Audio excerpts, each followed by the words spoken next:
बच्चों, अभी तक हमने संधि के दो भागों को पढ़ा है, स्वर संधि और व्यंजन संधि। इस भाग में हम पढ़ेंगे कि विसर्ग संधि किसे कहते हैं और इसके नियम क्या हैं। तो विसर्ग संधि में जब हम किसी भी विसर्ग के साथ किसी स्वर या व्यंजन का मेल होता है तो उसमें विसर्ग संधि बन जाती है। इसे हम दो बिंदुओं की तरह आप इसका प्रयोग करते हैं, जिसकी ध्वनि ह के रूप में हम प्रयोग में लाते हैं। तो अब हम पढ़ेंगे कि विसर्ग संधि के नियम। अगर कभी शब्द में किसी भी शब्द में विसर्ग के बाद च या छ हो तो विसर्ग श हो जाता है, और जो ट है वो श हो तो वो श तथा श स में परिवर्तित हो जाता है। जैसे निहि जमा चल निश्चल, निहि जमा तार निस्तार।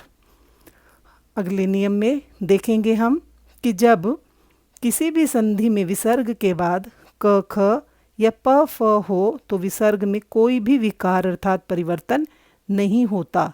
जैसे रजह प्लस कर्ण रजह कर्ण, पयः प्लस पान पयः पान। इसमें कोई भी परिवर्तन जो है वो विसर्ग में नहीं हुआ। अगले में देखिए, अगर संधि के समय विसर्ग से पहले अ हो और बाद में घोष व्यंजन ह हो तो विसर्ग ओ में बदल जाता है। जैसे मनः प्लस भाव मनोभाव, यशः प्लस दा यशो धा। तो ओ का परिवर्तन हुआ है इसमें। अगले नियम में देखिए कि जब विसर्ग से पहले अ या आ का छोड़कर कोई भी अन्य स्वर हो और बाद में कोई घोष वर्ण हो तो विसर्ग के स्थान पर र हो जाता है। जैसे निहि प्लस गुण निर्गुण, दुहु प्लस उपयोग दुरुपयोग, और र का प्रयोग इसमें रैफ की तरह ऊपर की ओर करते हैं।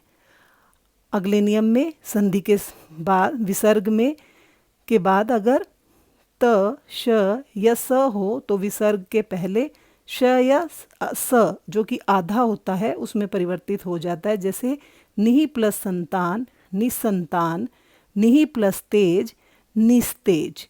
तो बच्चों, आपने ये पढ़े हैं विसर्ग संधि के कुछ नियम। इस तरह से हमने तीनों भेदों के बारे में पढ़ा, स्वर संधि, व्यंजन संधि और विसर्ग संधि। आशा है आपको संधि अच्छे से समझ आई होगी। धन्यवाद।